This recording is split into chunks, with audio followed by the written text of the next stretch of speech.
ยอมรับน้องใจก็เดินก็นอนเสียมาก่อนละกันเนี่ยดูเนี่ยเขาคะแนนเดียวกันมาบ้านกันคือเลื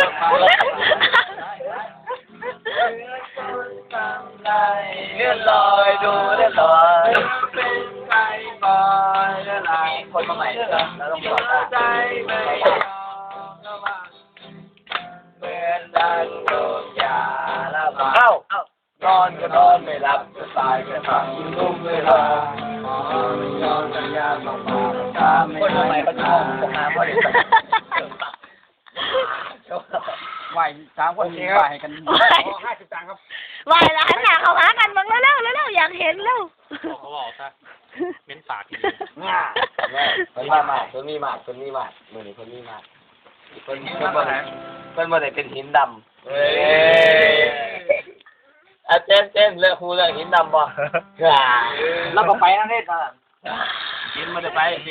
ได้ไปเจนไปเฮ็ดกับข้าวให้กินอยู่ไอ้เจนไปเฮ็ดปลาหัวโตให้กินอยู่น่ะบ่เจนไปอกหักอยู่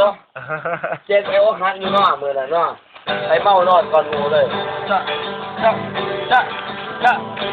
ปูนก็ถึงอ้าวเดินมานั่งรถไฟ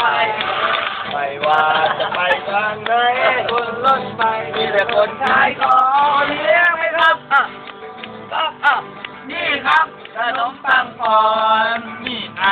แม่ร้อนนอนบอกกระตอนนอนไข่เค็มทองนอนไข่เค็มปูนก็เดินรถไฟไม่ว่าจะไปทางไหนรถไฟมีแต่คนขายของเลี้ยงครับนี่ครับขนมปังปอน